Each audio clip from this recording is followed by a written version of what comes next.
ഈശോമിശിഹായിക്ക് സ്തുതിയായിരിക്കട്ടെ.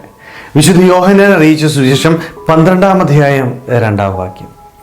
അവർ അവന് അത്താഴമൊരുക്കി മർത്ത പരിചരിച്ചു. ലാസറിനെ ഉയർപ്പിച്ചതിന് ശേഷം ഈശോ മർത്തായുടെയും മറിയത്തിൻ്റെയും ഭവനത്തിലേക്ക് വരികയാണ്.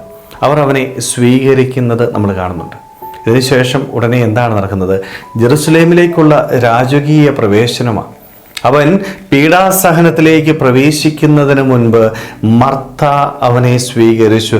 അവന് വേണ്ടതെല്ലാം ഒരുക്കി കൊടുത്ത് അവനെ പരിചരിക്കുന്നത് നമ്മൾ കാണുന്നുണ്ട്. മർത്ത പരിചരിക്കുന്നത് കാണുമ്പോൾ എൻ്റെ ഈശോ എന്നോട് ചോദിക്കുന്നൊരു ചോദ്യമുണ്ട്. മോനെ, ഞാൻ നിൻ്റെ ജീവിതത്തിലേക്ക് വന്നാൽ നീ എന്നെ സ്വീകരിക്കുമോ? എനിക്ക് വേണ്ടത് നീ എനിക്ക് തരുമോ? എന്നെ പരിചരിക്കുമോ? എന്താ മറുപടി കൊടുക്കാനായിട്ടുള്ളത്? നമ്മുടെ ഭവനത്തിലേക്ക് പലര് കടന്നു വരാറുണ്ട്. എല്ലാവരെയും നമ്മൾ ഒരേപോലെയാണോ സ്വീകരിക്കുന്നത്? നമുക്ക് ഏറ്റവും പ്രിയപ്പെട്ടവർക്ക് വേണ്ടി എത്ര ത്യാഗം വേണമെങ്കിലും നമ്മൾ ഏറ്റെടുക്കും. അവർക്ക് വേണ്ട, അവർക്ക് ഇഷ്ടമുള്ള നല്ല ഭക്ഷണങ്ങൾ നമ്മൾ ഒരുക്കി വെക്കും. എന്തിനാ? അവരെ നമുക്ക് അത്രയേറെ ഇഷ്ടമാണ്. ഇഷ്ടമുള്ളപ്പോൾ അവർക്ക് വേണ്ടി ത്യാഗത്തോടുകൂടി എല്ലാം ചെയ്തു കൊടുക്കുവാനായിട്ട്, അവരുടെ ചാരയിരുന്ന് അവരെ പരിചരിക്കുവാനായിട്ട് നമ്മൾ തയ്യാറാവും. പക്ഷേ ഇഷ്ടമില്ലാത്ത ഒരു വ്യക്തി നമ്മുടെ ഭവനത്തിലേക്ക് കടന്നു വന്ന് നമ്മൾ എന്നെ അടുക്കും, നമ്മൾ മാറി നിൽക്കും. അവർ വന്ന് എന്തെങ്കിലുമൊക്കെ സംസാരിച്ചിട്ട് പോകും. കാരണം അവർ ഇഷ്ടമില്ലാതെ നമുക്ക് അവരെ സ്വീകരിക്കാനായിട്ടോ അവർക്ക് വേണ്ടത് കൊടുക്കാനായിട്ടോ സാധിക്കത്തില്ല. ഈശോ ഇന്ന് എന്നോട് ചോദിക്കുന്നത്, ഞാൻ നിൻ്റെ വീട്ടിൽ വന്നാൽ നീ എന്നെ സ്വീകരിക്കുമോ? നമുക്ക് എന്താ മറുപടി കൊടുക്കാനുള്ളത്?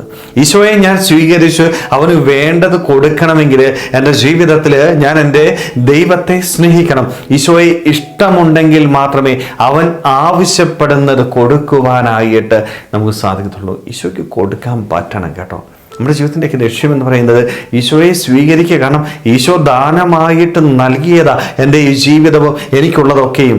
എൻ്റെ കഴിവ് കൊണ്ട് ഞാൻ നേടിയെടുത്തതല്ല, മറിച്ച് എല്ലാം എൻ്റെ ദൈവം എനിക്ക് ദാനമായിട്ട് നൽകി. കാരണം അത്രയേറെ എൻ്റെ ദൈവം എന്നെ സ്നേഹിക്കുമ്പോൾ ഞാൻ ആ ദൈവത്തെ എൻ്റെ ഹൃദയത്തിലേക്ക്, എൻ്റെ ഭവനത്തിലേക്ക് സ്വീകരിക്കുവാനായിട്ട് തയ്യാറാവുന്നു. അതിനുള്ള യോഗ്യത നേടിയെടുക്കുന്നുണ്ടോ? സ്നേഹമുള്ളവരെ, ചിന്തിക്കണം. ഈശോയെ സ്വീകരിക്കുവാൻ തക്കവിധം ഒരുക്കമുള്ള ഒരു ജീവിതം നയിക്കാനായിട്ട് എനിക്ക് സാധിക്കണം. എൻ്റെ ഇഷ്ടങ്ങൾ മാറ്റിവെക്കേണ്ടതായിട്ട് വരും. എൻ്റെ ആഗ്രഹങ്ങൾ മാറ്റിവെക്കേണ്ടത് ഇതിനു വേണ്ടിയാണ്, എൻ്റെ ദൈവത്തിന് വേണ്ടി. അവനെ സ്നേഹിക്കുമ്പോഴാണ് ഈ ത്യാഗമൊക്കെ എൻ്റെ ജീവിതത്തിൽ ഏറ്റെടുക്കാനായിട്ട് നമ്മൾ തയ്യാറാവുക. പലപ്പോഴും തമ്പുരാന് വേണ്ടി സമയം പോലും മാറ്റിവെക്കാനായിട്ട് എനിക്ക് പറ്റും.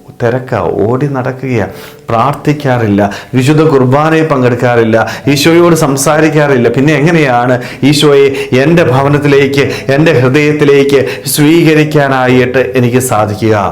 ഒന്ന് ഓർത്തോണം, ഈശോ എൻ്റെ ഹൃദയത്തിലുണ്ടെങ്കിൽ, എൻ്റെ ഭവനത്തിലുണ്ടെങ്കിൽ പിന്നെ ഒന്നിനെക്കുറിച്ചും ടെൻഷൻ അടിക്കേണ്ട. തമ്പുരാൻ നോക്കിക്കൊള്ളും. പക്ഷേ അവൻ എൻ്റെ ഭവനത്തിലേക്ക് സ്വീകരിക്കേണ്ടത് നമ്മുടെ ഉത്തരവാദിത്വം. അതുകൊണ്ടാണ് ഈശോ ഹൃദയത്തിൻ്റെ വാതിൽക്ക് മുട്ടുന്ന ഒരു ചിത്രം നമ്മൾ കാണുന്നുണ്ട്, അല്ലേ?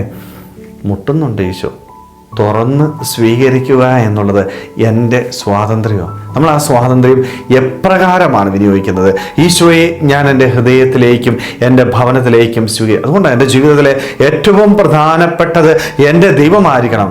എന്നാൽ മാത്രമേ അവനെ പരിചരിക്കാനായിട്ട്, അവനെ സ്വീകരിക്കാനായിട്ട് ഞാൻ തയ്യാറാവുകയുള്ളൂ. അതുകൊണ്ട് നമ്മുടെ ജീവിതത്തിൽ ഈശോയെ കൂടുതൽ സ്നേഹിക്കുവാനായിട്ട്, അവന് വേണ്ടി വാതിൽ തുറന്നിട്ട് അവനെ ഹൃദയത്തിലും സ്വഭവനത്തിലും സ്വീകരിക്കുവാനായിട്ട്, അവൻ്റെ ചാരേ ഇരുന്നു കൊണ്ട് അവന് വേണ്ടത് ചെയ്തു കൊടുക്കുവാനായിട്ട്, അങ്ങനെ അവനോട് ചേർന്ന് ജീവിക്കുവാനായിട്ട് നമുക്ക് ഓരോരുത്തർക്കും ആത്മാർത്ഥമായിട്ട് ആഗ്രഹിക്കാൻ ശ്രമിക്കുക. ദൈവം നമ്മളെല്ലാവരെയും സമൃദ്ധമായിട്ട് അനുഗ്രഹിക്കട്ടെ. ആമേൻ.